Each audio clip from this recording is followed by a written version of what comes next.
Livro 7º. Sócrates. Agora imagina a maneira como segue o estado da nossa natureza relativamente à instrução e à ignorância. Imagina homens numa morada subterrânea, em forma de caverna, com uma entrada aberta à luz. Esses homens estão aí desde a infância, de pernas e pescoço acorrentadas, de modo que não podem mexer-se nem ver senão o que está diante deles, pois as correntes os impedem de voltar a cabeça. A luz chega-lhes de uma fogueira acesa numa colina que se ergue por detrás deles. Entre o fogo e os prisioneiros passa uma estrada ascendente. Imagina que ao longo dessa estrada está construída um pequeno muro, semelhante às divisórias que os apresentadores de títeres armam diante de si e por cima das quais exibem as suas maravilhas. Glauco, estou vendo. Sócrates, imagina agora, ao longo desse pequeno muro, homens que transportam objetos de toda espécie, que o transpõem, estatuetas de homens e animais, de pedra, madeira e toda espécie de matéria. Naturalmente, entre esses transportadores, uns falam e outros seguem em silêncio. Glauco, uma quadra estranha e estranhos prisioneiros. Sócrates, assemelham-se a nós. E para começar, achas que, numa tal condição, eles tenham alguma vez visto, de si mesmos e dos seus companheiros, mais do que as sombras projetadas pelo fogo na parede da caverna que lhes fica defronte? Glauco, como, se são obrigados a ficar de cabeça imóvel durante toda a vida? Sócrates, e com as coisas que desfilam? Não se passam mesmo? Glauco, sem dúvida. Sócrates, portanto, se pudessem se comunicar uns com as outros, não achas que tomariam por objetos reais as sombras que viriam? Glauco, é bem possível. Sócrates, e se a parede do fundo da prisão provocasse eco, sempre que um dos transportadores falasse, não julgariam ouvir a sombra que passasse diante deles? Glauco, sim, por Zeus. Sócrates, dessa forma, tais homens não atribuirão realidade senão às sombras dos objetos fabricados. Glauco, assim terá de ser. Sócrates, considera agora o que lhes acontecerá, naturalmente, se forem libertos das suas cadeias, e curadas da sua ignorância. Que se liberte um desses prisioneiros, que seja ele obrigado a endireitar-se imediatamente, a voltar o pescoço, a caminhar, a erguer os olhos para a luz. Ao fazer todos estes movimentos sofrerá, e o deslumbramento impedi-lo-á de distinguir os objetos de que antes via as sombras. Que achas que responderá se alguém lhe vier dizer que não viu até então senão fantasmas, mas que agora, mais perto da realidade e voltado para objetos mais reais, vê com mais justeza? Se, enfim, mostrando-lhe cada uma das coisas que passam, o obrigar, à força de perguntas, a dizer o que é?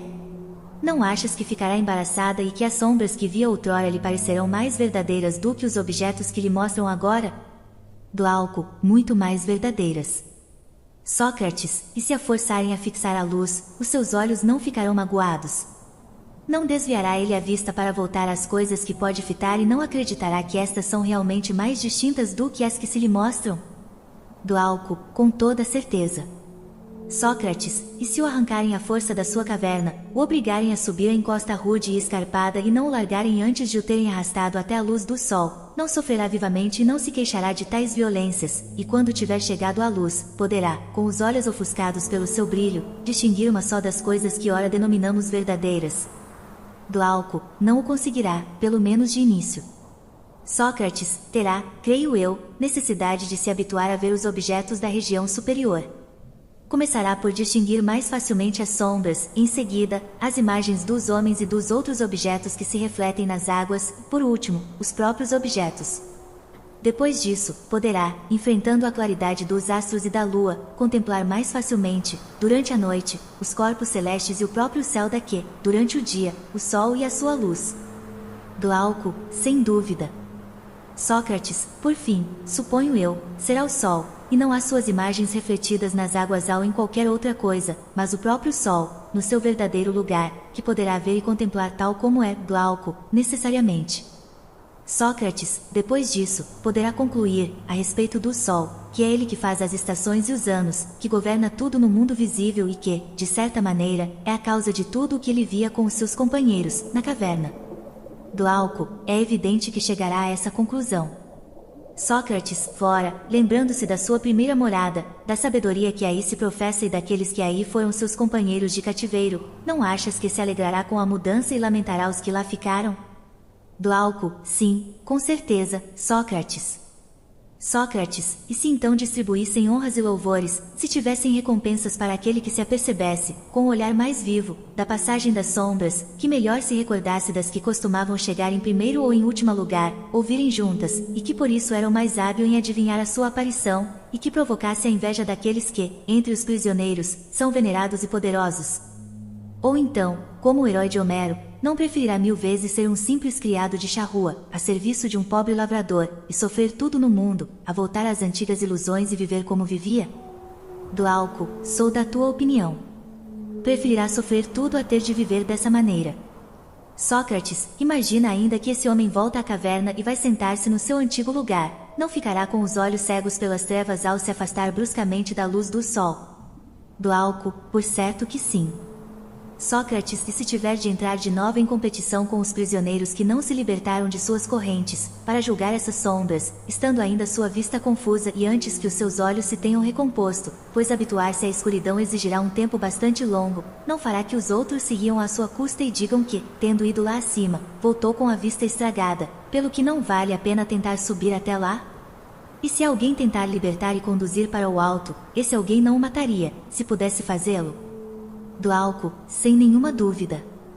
Sócrates, agora, meu caro Glauco, é preciso aplicar, ponto por ponto, esta imagem ao que dissemos atrás e comparar o mundo que nos cerca com a vida da prisão na caverna, e a luz do fogo que a ilumina com a força do sol. Quanto à subida à região superior e à contemplação dos seus objetos, se a considerares como a ascensão da alma para a mansão inteligível, não te enganarás quanto à minha ideia, visto que também tu desejas conhecê-la. Só Deus sabe se ela é verdadeira.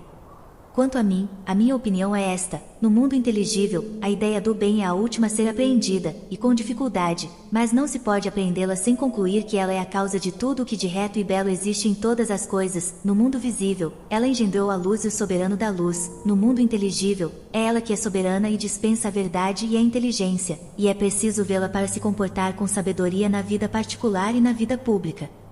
Glauco, concordo com a tua opinião, até onde posso compreendê-la. Sócrates, pois bem. Compartilha-a também neste ponto e não te admire se aqueles que se elevaram a tais alturas de sistema se ocupam das coisas humanas e as suas almas aspiram sem cessar a instalar-se nas alturas.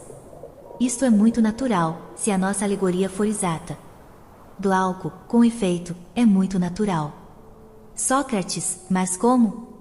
Achas espantoso que um homem que passa das contemplações divinas às miseráveis coisas humanas revele repugnância e pareça inteiramente ridículo, quando, ainda com a vista perturbada e não estando suficientemente acostumado às trevas circundantes, é obrigado a entrar em disputa, perante os tribunais ou em qualquer outra parte, sobre sombras de justiça ou sobre as imagens que projetam essas sombras, e a combater as interpretações que disso dão os que nunca viram a justiça em si mesma? Glauco, não há nisso nada de espantoso. Sócrates, no entanto, um homem sensato lembrar-se-á de que os olhos podem ser perturbados de duas maneiras e por duas causas apostas, pela passagem da luz à escuridão e pela da escuridão à luz, e tendo refletido que o mesmo se passa com a alma, quando encontrar uma confusa e embaraçada para discernir certos objetos, não se irá tolamente, mas antes examinará, se vinda de uma vida mais luminosa, ela se encontra, por falta de hábito, ofuscada pelas trevas ou, se passando da ignorância à luz, está deslumbrada pelo seu brilho demasiado vivo. No primeiro caso, considerá-la feliz, em virtude do que ela sente e da vida que leva; no segundo, lamentá-la-á, e se quisesse rir à sua custa, as suas zombarias seriam menos ridículas do que se dirigissem à alma que regressa da mansão da luz. Glauco, e é isso que se chama falar com muita sabedoria. Sócrates, se tudo isto é verdadeiro, temos de concluir o seguinte: a educação não é o que alguns proclamam que é, porquanto pretendem introduzi-la na alma onde ela não está, como quem tentasse dar vista a olhos cegos. Glauco, mais uma verdade. Sócrates, fora, o presente discurso demonstra que cada um possui a faculdade de aprender e o órgão destinado a esse uso e que, semelhante a olhos que só poderiam voltar das trevas para a luz com todo o corpo, esse órgão deve também afastar-se com toda a alma do que se altera, até que se tome capaz de suportar a vista do ser e do que há de mais luminoso no ser. A isso denominamos o bem, não é verdade? Glauco, é. Sócrates, a educação é, pois, a arte que se propõe este objetivo, a conversão da alma, e que procura os meios mais fáceis e mais eficazes de conseguir. Não consiste em dar visão ao órgão da alma, visto que já a tem, mas, como ele está mal orientado e não olha para onde deveria, ela esforça-se por educá-lo na boa direção. Do álcool, assim parece. Sócrates, agora, as outras virtudes, chamadas virtudes da alma, parecem aproximar-se das do corpo. Porquanto, na realidade, quando não se as tem desde o princípio, pode-se adquiri-las depois pelo hábito e pelo exercício.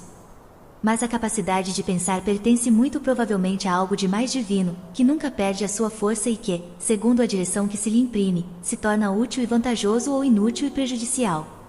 Não notaste ainda, a propósito das pessoas consideradas más, mas hábeis, como são perscrutadores os olhos da sua miserável almazinha e com que acuidade distinguem os objetos para que se voltam? A alma delas não tem uma vista fraca, mas, como é obrigada a servir a sua malícia, quanto mais aguçada é a sua vista, mais mal faz. Do álcool, essa observação é inteiramente exata. Sócrates, e contudo, se tais temperamentos fossem disciplinados logo na infância e se cortassem as más influências dos maus pendores, que são como pesas de chumbo, que aí se desenvolvem por efeito da avidez, dos prazeres e dos apetites da mesma espécie, e que fazem a vista da alma se voltar para baixo, se libertos desse peso, fossem orientadas para a verdade, esses mesmos temperamentos vê-la-iam com a máxima nitidez, como veem os objetos para os quais se orientam agora. Do álcool, e verossímil. Sócrates, ora bem.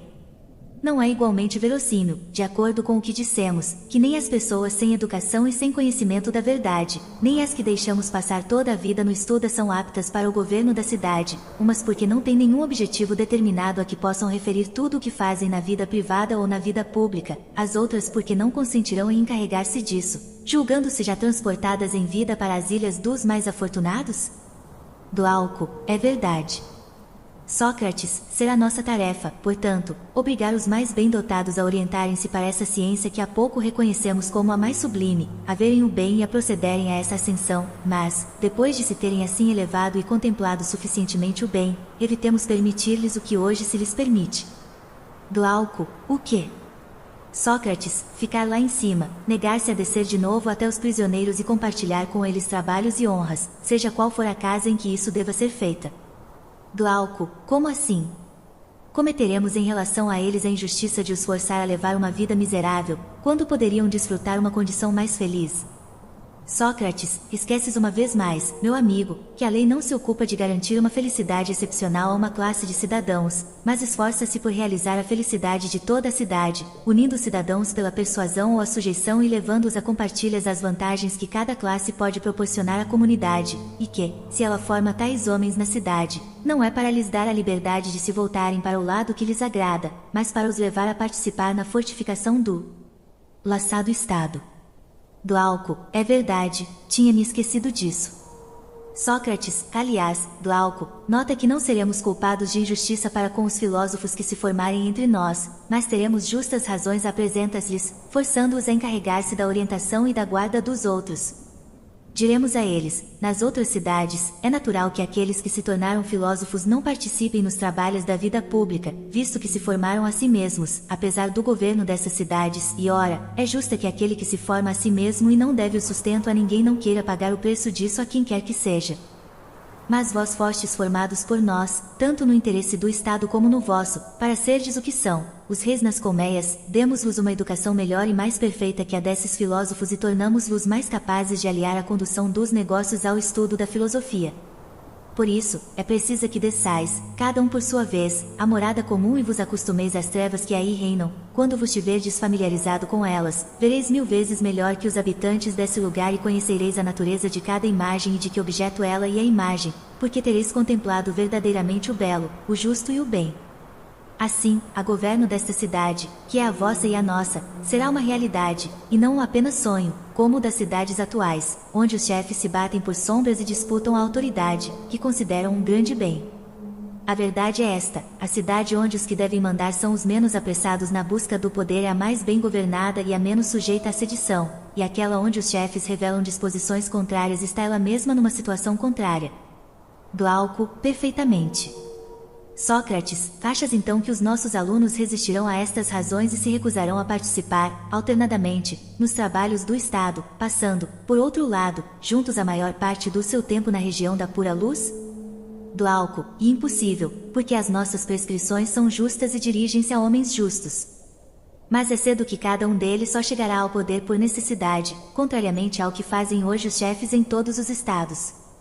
Sócrates, sim, é isso mesmo, Glauco. Se descobrires uma condição preferível ao poder para os que devem mandar, ser-te-á passível ter um estado bem governado. Certamente, neste estado só mandarão os que são verdadeiramente ricos, não de ouro, mas dessa riqueza de que o homem tem necessidade para ser feliz, uma vida virtuosa e sábia. Pelo contrário, se os mendigos e os necessitados de bens pessoais procurarem os negócios públicos convencidos de que é deles que podem extrair suas vantagens, isso não será possível. As pessoas guerreiam para obterem o poder, e esta guerra doméstica e interna perde não só os que a travam como também o restante da cidade.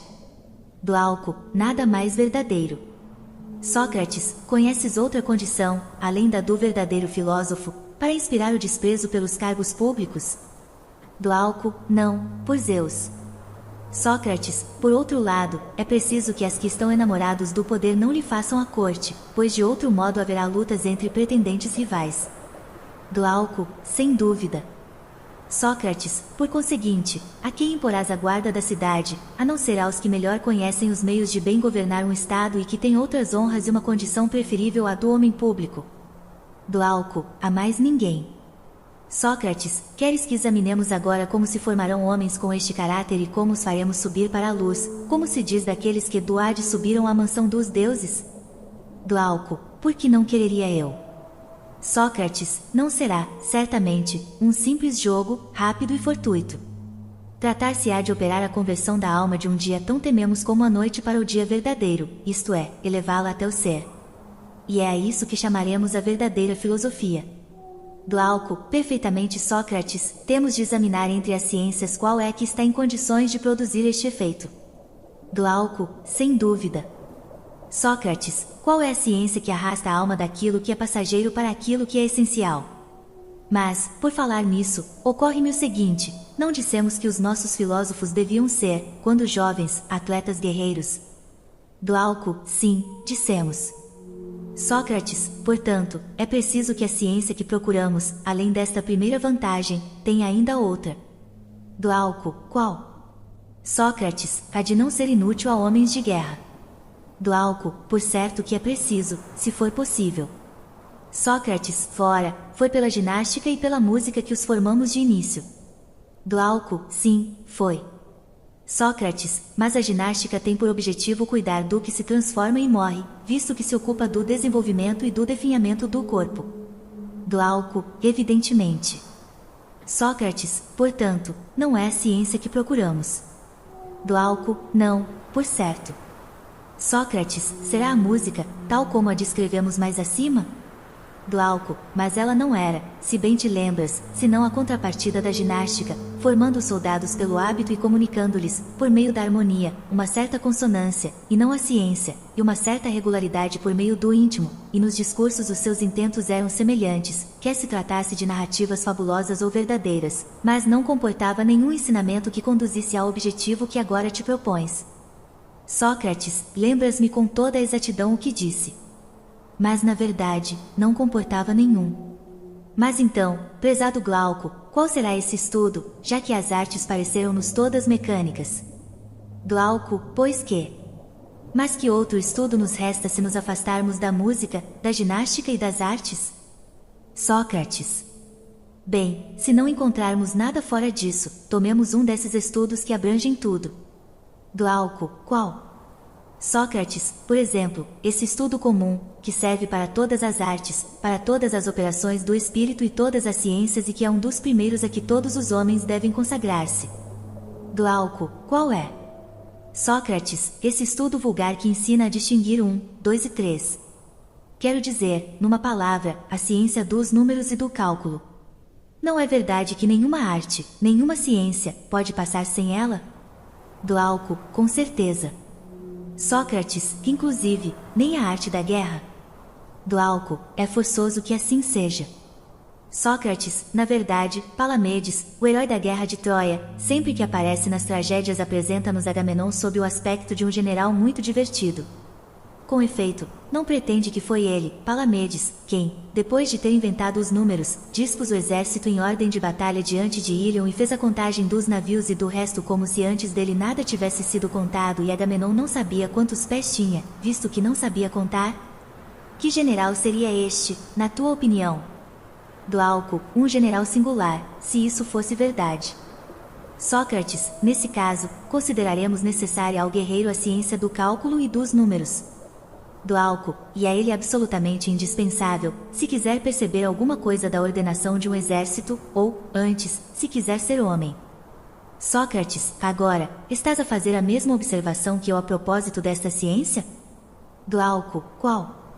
Sócrates, que poderia ser uma dessas ciências que procuramos e conduzem naturalmente à pura inteligência, mas quem a utiliza como deveria, embora esteja totalmente apta a elevar até o ser. Glauco, que queres dizer com isso? Sócrates, tentarei te explicar a minha ideia, considera consigo o que distinguir como apto ou não a conduzir ao objetivo de que falamos, depois dá ou recusa a tua aprovação, a fim de que possa ver com mais clareza se as coisas são como as imagino. Glauco, mostra-me de que se trata. Sócrates, mostrar-te-ei, se quiseres ver, que entre os objetos da sensação, uns não convidam o espírito à reflexão, porque os sentidos bastam para julgar, ao passo que os outros convidam insistentemente a refletir, porque a sensação, por sua vez, não proporciona nada de são. Glauco, falas, sem dúvida, dos objetos vistos a grande distância e dos desenhos em perspectiva. Sócrates, não compreendeste nada do que quis dizer. Glauco, do que falas, então? Sócrates, por objetos que não levam à reflexão entendo os que não conduzem, ao mesmo tempo, a duas sensações opostas. E considero os que dão ensejo a isso como provocadores da análise, visto que, quer os vejamos de perto, quer de longe, os sentidos não indicam que sejam um objeto ou o seu contrário. Mas compreenderás mais facilmente o que quero dizer do seguinte modo: eis aqui 3 dedos, o polegar, o indicador e o médio. Glauco, muito bem. Sócrates, imagina que eu os esteja vendo de perto, agora faz comigo esta observação. Glauco, qual? Sócrates, cada um deles parece-nos um dedo, e pouco importa que esteja no meio ou na extremidade da mão, que seja branco ou preto, grosso ou fino, e assim por diante. Todos estes casos, a alma da maioria dos homens não é obrigada a perguntar ao entendimento o que é um dedo, porque a visão nunca lhe testemunhou ao mesmo tempo que um dedo fosse algo diferente de um dedo. Glauco, é certo que não. Sócrates, é portanto natural que semelhante sensação não incite o entendimento nem o despede. Glauco, é muito natural. Sócrates, ora bem. A vista distingue com perfeição a grandeza e a pequenez dos dedos, e a este respeito, e é indiferente que um deles esteja no meio ou na extremidade? E não sucede o mesmo quanto ao tato em relação à grossura e à finura, à moleza e à dureza? E os demais sentidos não são igualmente defeituosos? Não é assim que cada um deles procede? Em primeiro lugar, o sentido destinado à percepção do que é duro tem por missão sentir também o que é mole e transmite à alma que o mesmo objeto lhe causa uma sensação de dureza e moleza. Glauco, e assim mesmo. Sócrates, fora, não é inevitável que em tais casos a alma fique confusa e pergunte a si mesma o que significa uma sensação que lhe apresenta a mesma coisa como dura e como mole? De igual modo, na sensação de leveza e na de peso, o que deve entender por leve e pesado, se uma lhe mostra que o pesado é leve e a outra que o leve é pesado? Glauco, com efeito, trata-se de estranhos testemunhos para a alma e que certamente exigem uma análise. Sócrates, portanto, é natural que a alma, solicitando em seu auxílio, o raciocínio e a inteligência, procure entender se cada um desses testemunhos incide sobre uma coisa ou sobre duas. Glauco, sem sombra de dúvida. Sócrates, e se julgar que são duas coisas distintas, cada uma delas parecer-lhe alma e diferente da outra.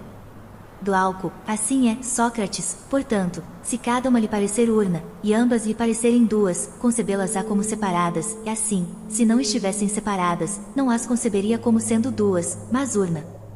Glauco, exato. Sócrates, a vista apreendeu, segundo dizemos, a grandeza e a pequenez não separadas, mas misturadas, não foi? Glauco, foi. Sócrates, e para esclarecer esta confusão, o entendimento é obrigado a ver a grandeza e a pequenez não mais misturadas, mas separadas, contrariamente ao que fazia a visão. Glauco, é verdade. Sócrates, fora, não é daí que nos surge a ideia de perguntarmos a nós mesmos o que é a grandeza e a pequenez? Glauco, com toda certeza. Sócrates, e foi assim que pudemos definir o inteligível e o visível.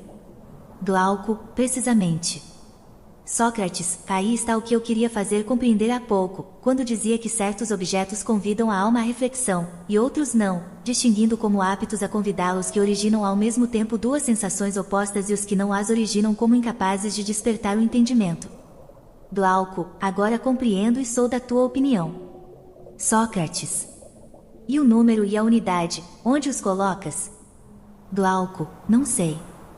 Sócrates, julga, pois, pelo que acabamos de dizer, por analogia.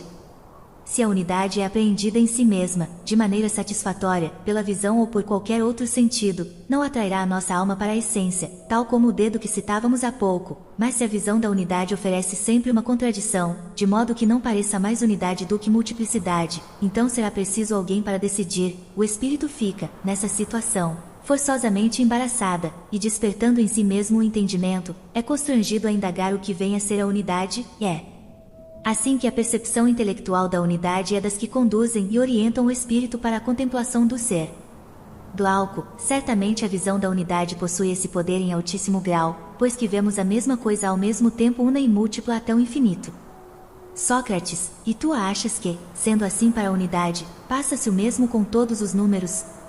Glauco, sem dúvida. Sócrates, então o cálculo e a aritmética se dedicam inteiramente ao número? Glauco, por certo que sim. Sócrates, são, por conseguinte, ciências com poder de conduzir à verdade. Glauco, sim, são. Sócrates, sendo assim, parecem ser daquelas que procuramos, visto que o seu estudo é necessário ao guerreiro para compor a tática, e ao filósofo para sair da esfera da transformação e alcançar a essência, sem o que nunca se tornaria aritmético. Glauco, é verdade. Sócrates, com que então, o nosso guardião é ao mesmo tempo guerreiro e filósofo? Glauco, sem dúvida alguma. Sócrates, seria excelente, portanto, Glauco, impor este estudo por uma lei e persuadir os que têm de desempenhar altas funções públicas a dedicarem-se à ciência do cálculo, não de modo superficial, mas até chegarem à contemplação da natureza dos números pela pura inteligência, e a se dedicar a esta ciência não por interesse das vendas e das compras, como os negociantes e os mercadores, mas da guerra, e para facilitar a ascensão da alma do mundo da geração para a verdade da essência. Glauco, muito boas falas. Sócrates, e noto agora, depois de ter falado da ciência dos números, quanto ela é bela e útil em muitos aspectos, ao nosso propósito, contanto que seja estudada por amor ao saber, e não para comerciar. Glauco, o que tanto admiras nela? Sócrates, o poder, de que acabo de falar, de dar à alma um vigoroso impulso para elevá-la à região superior e fazê-la raciocinar sobre os números em si, sem jamais admitir que se introduzam nos seus raciocínios números visíveis e palpáveis. Sabes bem o que as pessoas hábeis nesta ciência costumam fazer quando uma pessoa tenta, durante uma discussão, dividir a unidade, riem dela e deixam de ouvi-la. Se tu a divides, multiplicam-na, com receio de que já não apareça como una, mas como um conjunto de várias partes. Glauco, é bem verdade. Sócrates, o que pensas tu, Glauco, que responderiam se alguém lhes perguntasse: amigos, de que números estais a falar? Onde se encontram as unidades, tais como as imaginais, todas iguais entre si, sem a menor diferença, e que não são formadas de partes? Glauco, penso que diriam que falaram de números que só se podem apreender pelo pensamento, pois que se encontram na região do entendimento, e que não podem ser utilizados de nenhuma outra maneira. Sócrates, vês assim, meu amigo, que esta ciência parece ser para nós indispensável, visto que é claro que força o espírito a servir-se da pura inteligência para alcançar a verdade pura? Glauco, sim, está ela apta a produzir esse efeito. Sócrates, percebeste, então, que os que nasceram para o cálculo estão naturalmente preparados para compreender todas as ciências, por assim dizer, e que os espíritos rudes, quando treinados e exercitados no cálculo, mesmo quando não tiram disso nenhuma outra vantagem, ganham, pelo menos, a de adquirir mais acuidade? Glauco, e incontestável. Sócrates, aliás, julgo que não seria fácil encontrar muitas ciências que custem mais a aprender e a praticar do que esta. Glauco, com certeza. Sócrates, por todos estes motivos, não devemos desprezá-la, mas formar nela os melhores engenhos. Glauco, concorda com a tua opinião. Sócrates, adotamos, então, uma primeira ciência. Vejamos se a segunda, que se liga a ela, também nos é interessante. Glauco, qual? Te referes à geometria? Sócrates, exatamente. Glauco, na medida em que se relaciona com as operações da guerra, é evidente que nos interessa, visto que, para assentar um acampamento, conquistar regiões, concentrar ou espalhar um exército e obrigá-lo a executar todas as manobras que são próprias das batalhas ou das marchas, o general que o comanda revela-se superior ou não, consoante é ou não é geômetra. Sócrates, mas, na verdade, para isto não há necessidade de muito conhecimento de geometria e de cálculo. Portanto, é preciso examinar se a especialidade desta ciência e as suas partes mais avançadas tendem para o nosso objetivo, que é o de fazer ver mais facilmente a ideia do bem. Ora, tende para isso, segundo dizemos, tudo o que obriga a alma a voltar-se para o lugar onde reside o mais feliz dos seres, que, de qualquer modo, ela deve contemplar. Glauco, tens razão. Sócrates, desse modo, se a geometria obriga a contemplar a essência, interessa-nos, se fica pela transformação, não nos convém. Glauco, é essa a nossa opinião. Sócrates, fora, nenhum daqueles que sabem um pouco de geometria nos contestará que a natureza desta ciência é rigorosamente oposta à que empregam os que a praticam. Glauco, como assim? Sócrates, não há dúvida de que essa linguagem de que se utilizam é muito ridícula e miserável. E como homens de prática que fazem as suas afirmações, que falam de esquadriar, de construir, de acrescentar, e que fazem ouvir outras palavras similares, quando toda esta ciência não tem outro objeto além do conhecimento, Glauco, é a mais pura verdade. Sócrates, não temos de admitir também isto? Glauco, o quê? Sócrates, que ela tem por objeto o conhecimento do que existe sempre, e não do que nasce e perece. Glauco, é fácil conceber, uma vez que a geometria é o conhecimento do que existe sempre. Sócrates, portanto, meu dileto amigo, ela atrai a alma para a verdade e desenvolve esse pensamento filosófico que eleva para o alto os olhares que indevidamente baixamos para as coisas deste mundo. Glauco, sim, deve produzir esse efeito. Sócrates, portanto, é preciso, na medida do possível, prescrever aos cidadãos do teu estado, que não menosprezem a geometria, aliás, ela tem vantagens outras que não são nada desprezíveis. Glauco, quais? Sócrates, as que tu mencionaste e que dizem respeito à guerra.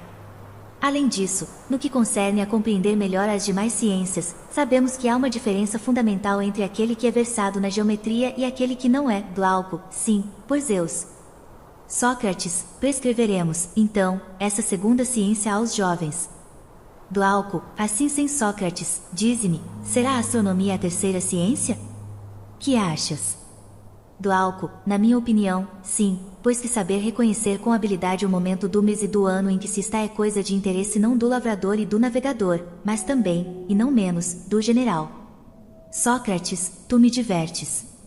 Pareces recear que o vulgo te censure por prescreveres estudos que julga ele inúteis.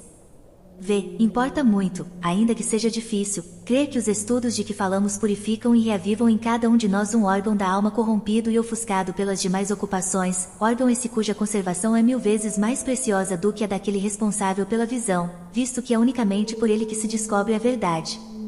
As tuas ideias parecerão totalmente exatas aos que compartilham a tua opinião, mas é natural que os que não estão capacitados a compreender pensem que essas ideias nada significam. Fora da utilidade prática, estes não veem nestas ciências nenhuma outra vantagem digna de atenção. Pergunta a ti mesmo, caro Glauco, a qual destes dois grupos de ouvintes te diriges? Ou se não é nem para um, nem para outro, mas em especial para ti mesmo que argumentas, sem, no entanto, negares ao outro algum proveito que possa tirar dos teus raciocínios. Glauco, e a escolha que faço, falar, interrogar e responder principalmente para mim. Sócrates, volta então atrás, pois que ainda há pouco escolhemos a ciência que se segue à geometria. Glauco, como assim? Sócrates, depois das superfícies, tratamos dos sólidos em movimento, antes de nos ocuparmos dos sólidos em si. A bem da verdade, a ordem exige que, depois da segunda potência, se passe à terceira, ou seja, aos cubos e aos objetos que possuem profundidade. Glauco, muito bem. Mas, ao que me parece, Sócrates, essa ciência não foi ainda descoberta.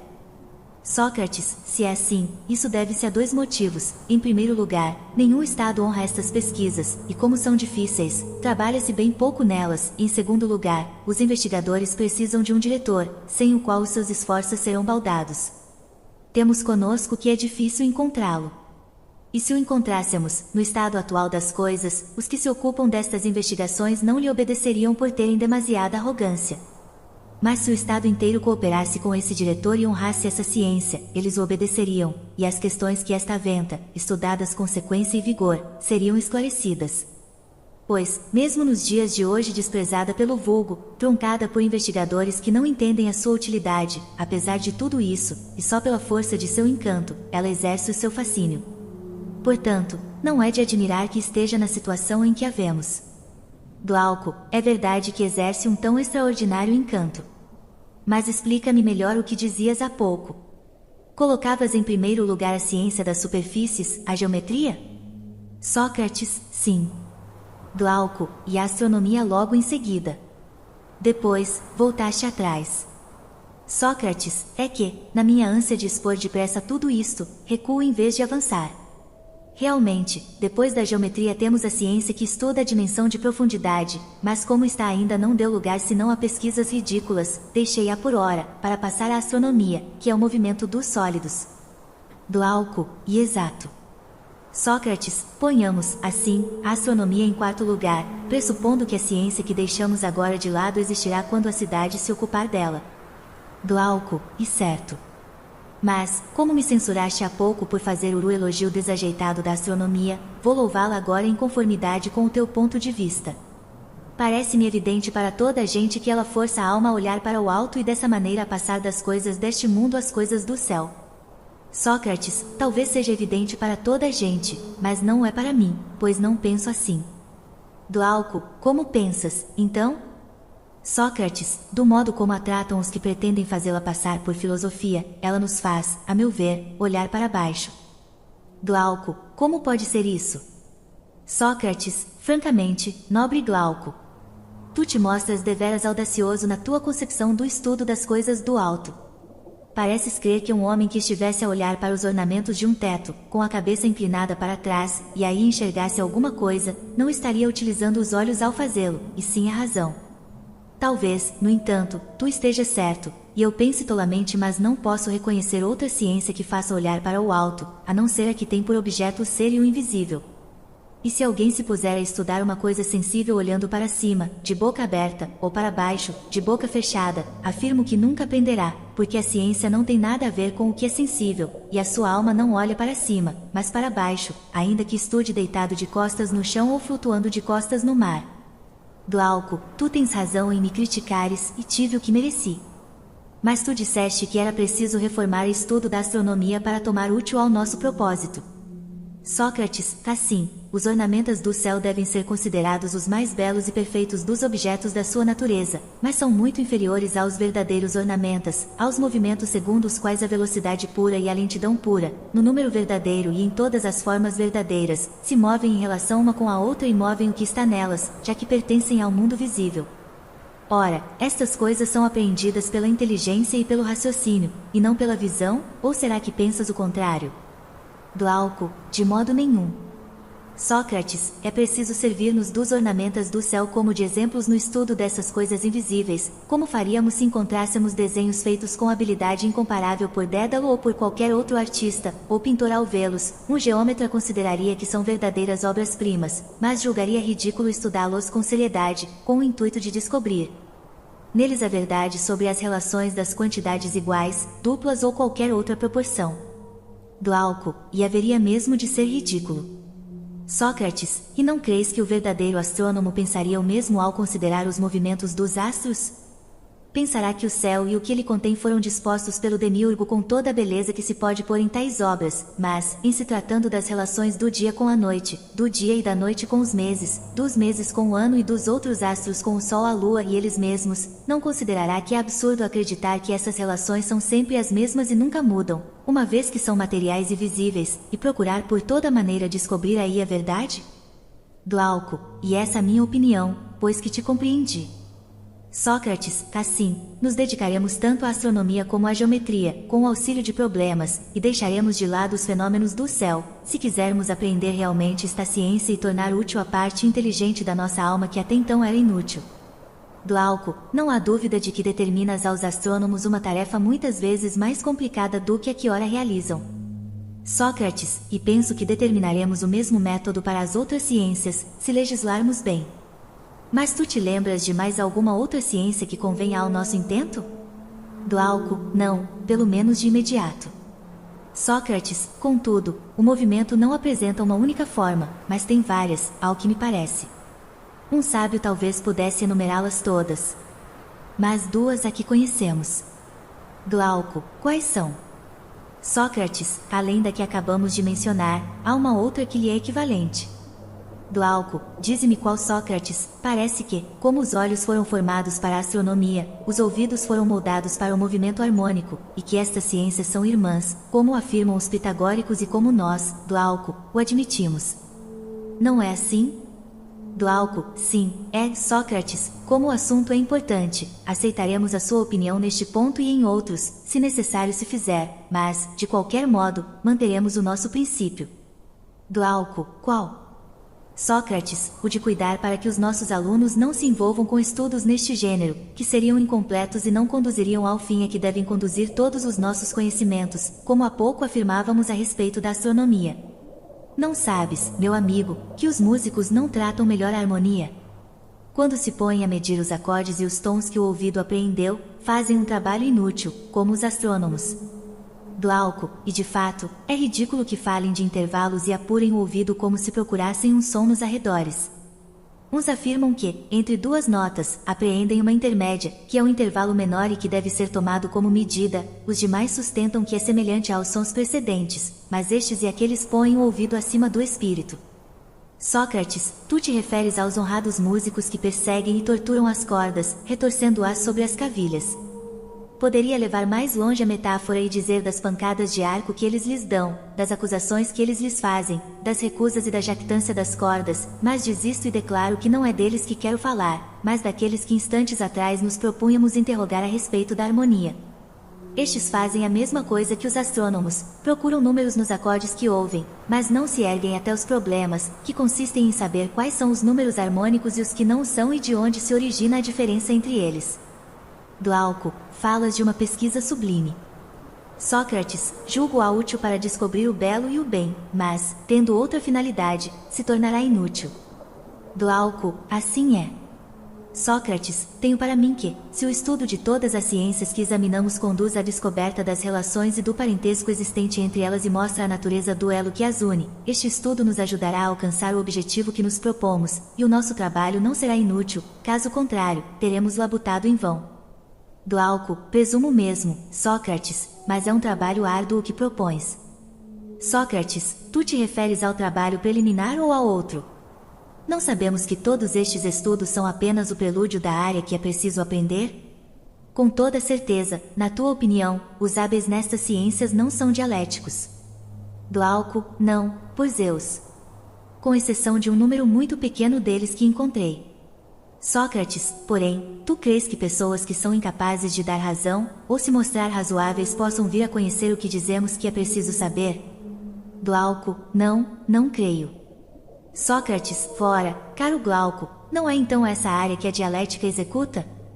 Faz parte do inteligível, mas é imitada pelo poder da visão, que, como dissemos, tenta primeiro olhar os seres vivos, depois os astros e por fim o próprio Sol. Eis que quando alguém tenta, através da dialética, sem o auxílio de nenhum sentido, mas por meio da razão, alcançar a essência de cada coisa e não se detém antes de ter apreendido apenas pela inteligência a essência do bem, atinge o limite do inteligível, como o outro, ainda há pouco, atingia o limite do visível. Glauco, com toda certeza. Sócrates, pois então. Não é isto que chamas o segmento dialético? Glauco, indubitavelmente.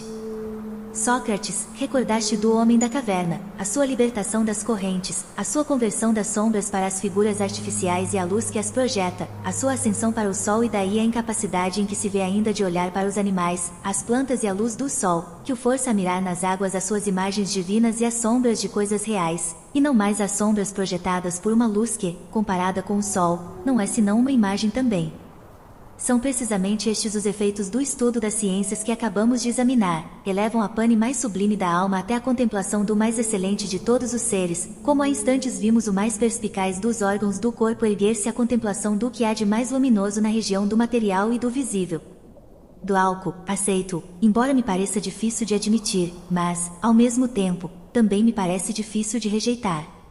Contudo, como não se trata de coisas de que nos ocuparemos apenas hoje, mas a que teremos de voltar várias vezes, admitamos que é como dizes, passemos a própria área e ponhamo-nos a estudá-la da mesma maneira que o prelúdio. Diz então qual é o caráter do poder dialético, em quantas espécies se divide e quais são os seus métodos.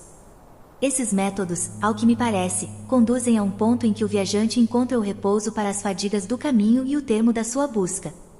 Sócrates, já não sérias, Glauco, capaz de me seguir, posto que, quanto a mim, não faltasse a boa vontade.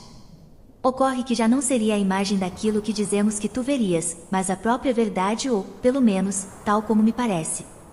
Que ela seja realmente assim ou não, não nos é dado afirmar, mas que existe alguma coisa semelhante podemos garantir, não achas? Glauco, com certeza. Sócrates, e também que só o poder dialético pode revelá-lo a um espírito versado nas ciências que examinamos, o que, por qualquer outro caminho, é impossível. Glauco, também isso me parece verossímil.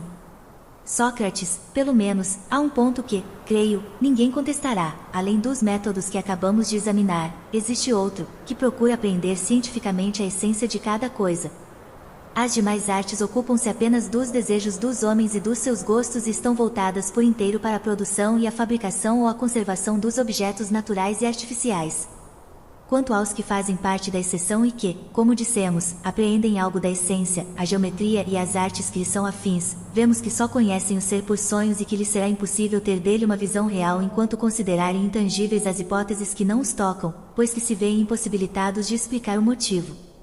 Na verdade, quando se toma por princípio algo que não se conhece e as conclusões e as proposições intermédias se compõem de elementos desconhecidos, poderá semelhante ação se tornar uma ciência? Glauco, de maneira alguma.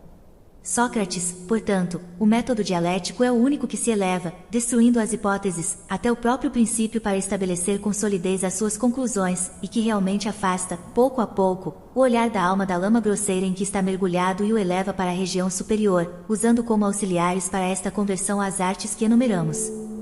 Demos-lhes por diversas vezes o nome de ciências por dever de costume, mas deviam ter outra denominação, que imporia mais clareza que o de opinião e mais obscuridade que o de ciência. Ficará mais bem designada como conhecimento discursivo. Mas não importa, creio eu, discutir a respeito dos nomes quando temos de examinar questões tão relevantes como as que nos propusemos. Glauco, por cedo. Sócrates, bastará, então, chamar ciência a primeira divisão, conhecimento discursivo a segunda, fé a terceira e imaginação a quarta, as duas últimas denominaremos opinião, e as duas primeiras, inteligência. A opinião terá por objeto a mutabilidade, e a inteligência, a essência. Devemos acrescentar que a essência está para a mutabilidade como a inteligência está para a opinião, a ciência para a fé e o conhecimento discursivo para a imaginação. Quanto à analogia dos objetos a que se aplicam estas relações e à divisão em dois de cada esfera, a da opinião e a do inteligível, deixemos isso, amigo, a fim de não nos lançarmos em discussões muito mais longas do que aquelas que tivemos. Glauco, até onde te entendo, concordo contigo. Sócrates, também chamas dialéticas aquele que compreende a razão da essência de cada coisa? E aquele que não o pode fazer? Não dirás que possui tanto menos entendimento de uma coisa quanto mais incapaz é de a explicar a si mesmo e aos demais? Glauco, não poderia eu fazer outra afirmação. Sócrates, ocorre o mesmo com o bem. Dize-me, Glauco, um homem que não pode compreender a ideia do bem, separando-a de todas as demais ideias, e como num combate, abrir caminho a despeito de todas as objeções, se esforçando por vencer as suas provas, não na aparência, mas na essência, que não possa transpor todos esses obstáculos pela força de uma lógica infalível, que não conhece nem o bem em si mesmo, nem nenhum outro bem, mas que, se apreende alguma imagem do bem, é pela opinião, e não pela ciência, que o apreende, não dirás. Tu que ele passa a vida presente em estado de sonho e sonolência e que, antes de despertar neste mundo, irá para o Hades dormir o último sono? Glauco, por Zeus. Digo isso tudo, e com absoluta certeza. Sócrates, mas, se um dia tivesses mesmo de educar essas crianças que educas e instruis, não permitirias a elas, penso eu, se fossem desprovidas de razão, como as linhas irracionais, que governassem a cidade e resolvessem as questões de suma importância? Glauco, é evidente que não. Sócrates, que então ordenarás a eles que se dediquem principalmente a essa educação que deve torná-los capazes de indagar e responder da maneira mais sábia possível. Glauco, ordenar-lhes-ei. Sócrates, sendo assim, pensas que a dialética é a conclusão supérflua dos nossos estudos, que não há outro acima dela, e também, que acabamos com as ciências que é preciso aprender? Glauco, sim, penso. Sócrates, resta-te agora, meu caro Glauco, determinar a quem dedicaremos estes estudos e de que modo. Glauco, e evidente. Sócrates, tu te lembras da primeira seleção que fizemos dos chefes e quais os que escolhemos? Glauco, como não? Sócrates, não esqueças que é preciso escolher homens do mesmo caráter, ou seja, devemos dar predileção aos mais determinados e corajosos, e na medida do possível, aos mais formosos. Também é necessário procurar não só o caráter nobre e forte, mas também pendores adequados à educação que lhes queremos ministrar. Glauco, determina, Sócrates, quais são esses pendores. Sócrates, eles têm de possuir, meu amigo, acuidade para as ciências e facilidade para o aprendizado. Na verdade, a alma se agrada mais com os exercícios físicos do que com os estudos intensos, visto que o esforço lhe é mais sensível porque é só para ela, e o corpo não o compartilha. Glauco, assim é. Sócrates, eles necessitarão também da memória, de uma disciplina inquebrantável e do amor inconteste ao trabalho. De outro modo, não conseguirão suportar tantos estudos e exercícios, além dos trabalhos do corpo. Glauco, só suportarão se forem dotados dessas características. Sócrates, o erro que hoje se comete provém, como dissemos anteriormente, do fato de se entregarem a este estudo os que não são dignos dele. Essa é a causa do desprezo que pesa sobre a filosofia. Em verdade, não deveriam se ocupar dela talentos bastardos, mas apenas talentos legítimos. Glauco, não te compreendi. Sócrates, primeiro, aquele que deseja consagrar-se a esse estudo não deve ser manco no seu amor ao trabalho, ou seja, dedicado para uma pânida tarefa e indolente para a outra. Esse é o caso do homem que gosta da ginástica e da caça e se entrega com afinco a todos os trabalhos físicos, mas não tem, por outro lado, nenhum apreço pelo estudo nem pela pesquisa e é avesso a todo trabalho deste tipo. Também é manco aquele cujo amor pelo labor se voltou para o lado oposto. Glauco, concordo plenamente. Sócrates, e dessa forma, no que se refere à verdade, não vamos considerar defeituosa a alma que, execrando a mentira voluntária e não podendo suportá-la sem repugnância em si mesma nem sem indignação nos outros, admite com benevolência a mentira involuntária e que, pega em flagrante delito de insciência, não se indigna contra si mesma, mas, ao contrário, chafurda em sua ignorância como um porco no lamaçal? Glauco, e isso? Sócrates, e no que se refere à temperança, à coragem, à grandeza de alma e a todas as partes da virtude, devemos atentar em distinguir o indivíduo bastardo do indivíduo legítimo.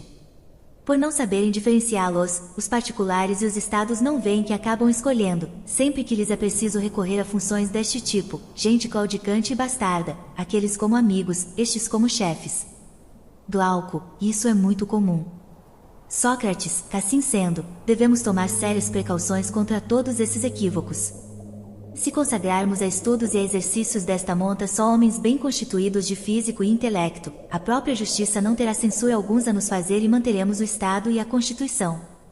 Porém, se consagrarmos a estes trabalhos indivíduos indignos e sem valor, obteremos o efeito contrário e cobriremos a filosofia de um ridículo ainda maior.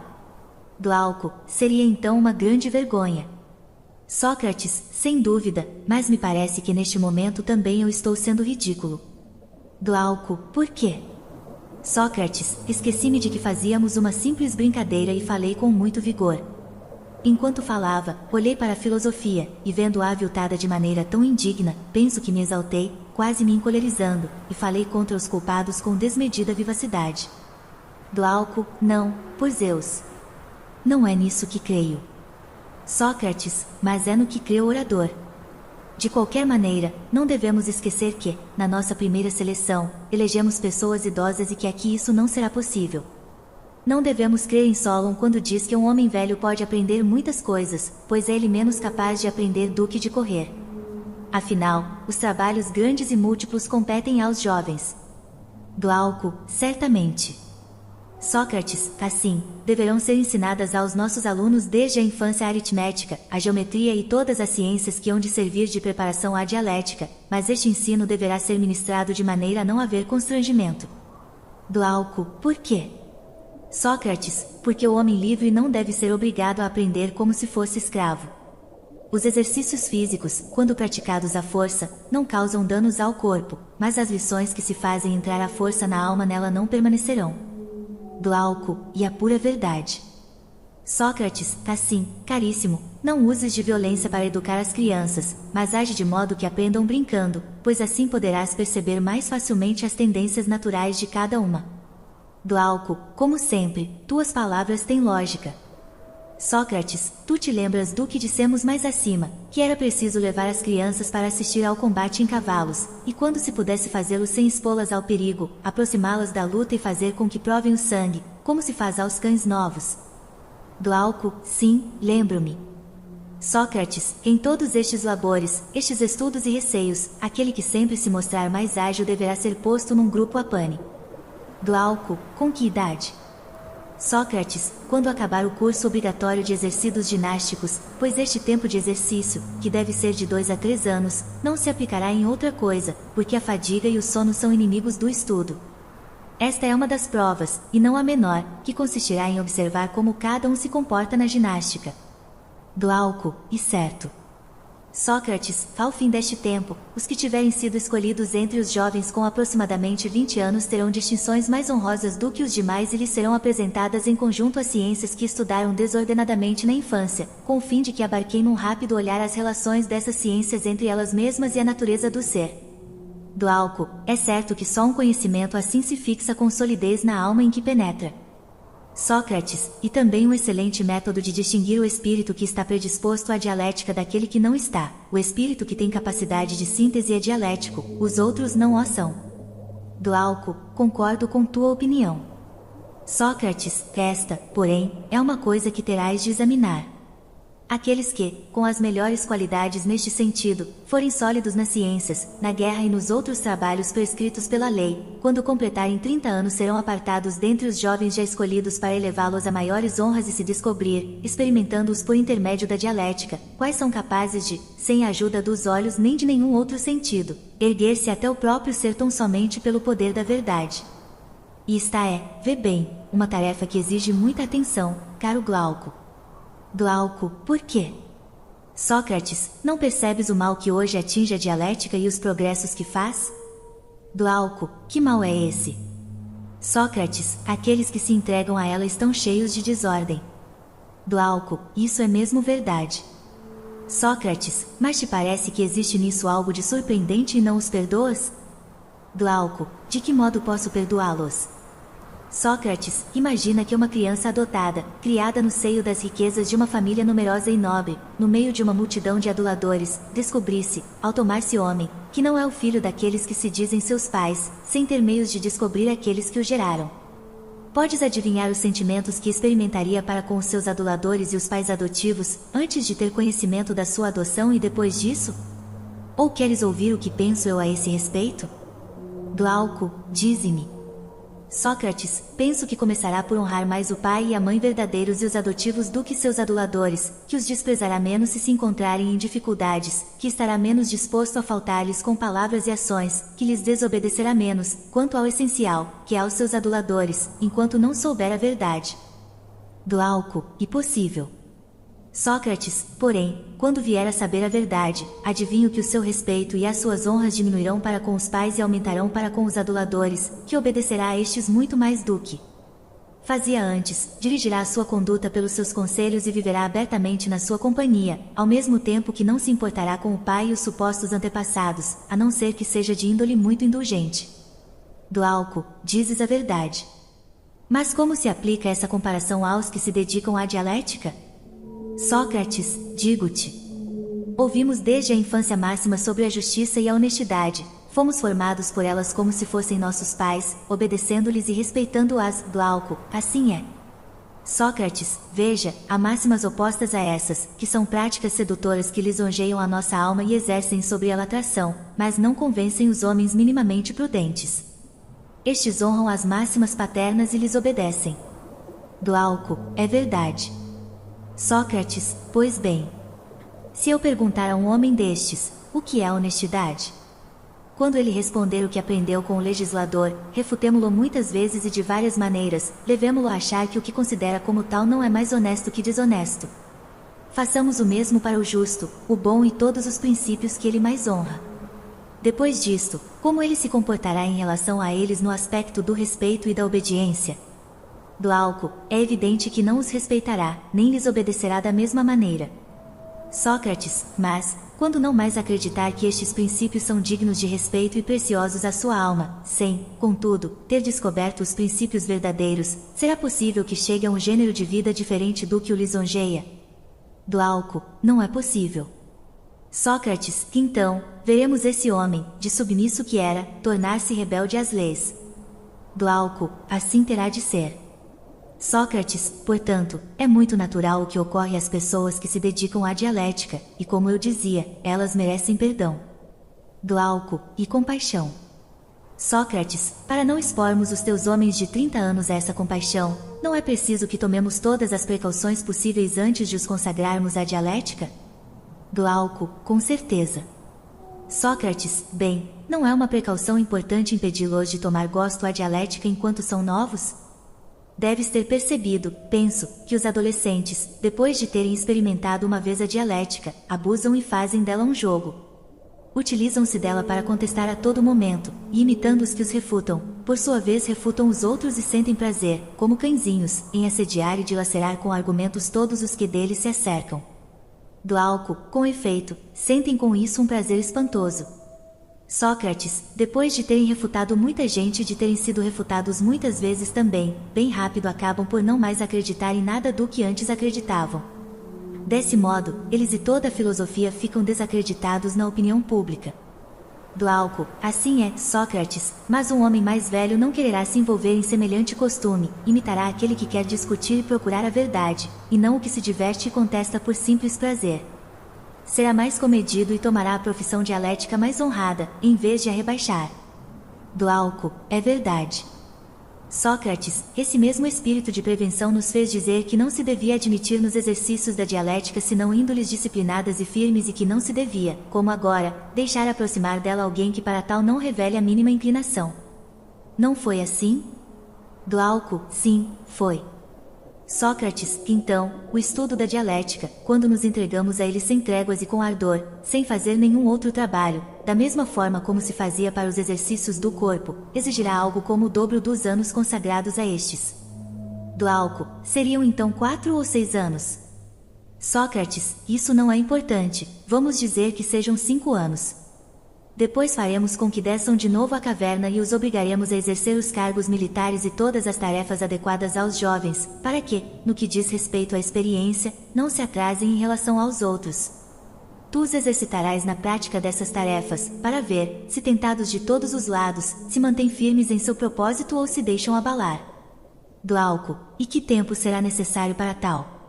Sócrates, 15 anos, e ao atingir os 50 anos, os que tiverem se saído bem destas provas e se tiverem distinguido em tudo e de toda maneira, no seu agir e nas ciências, deverão ser levados até o limite e forçados a elevar a parte luminosa da sua alma ao ser que ilumina todas as coisas. Então, quando tiverem vislumbrado o bem em si mesmo, usá-lo como um modelo para organizar a cidade, os particulares e a sua própria pessoa, cada um por sua vez, pelo resto da sua vida. Passarão a maior parte do seu tempo estudando a filosofia. Quando chegar a vez deles, suportarão trabalhar nas tarefas de administração e governo, por amor à cidade, pois que verão nisso não uma ocupação nobre, mas um dever indispensável.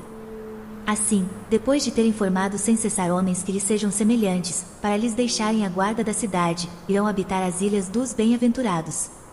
A cidade consagrará a eles monumentos e sacrifícios públicos, a título de divindades, se a Pite assim permitir, se não a título de almas bem-aventuradas e divinas.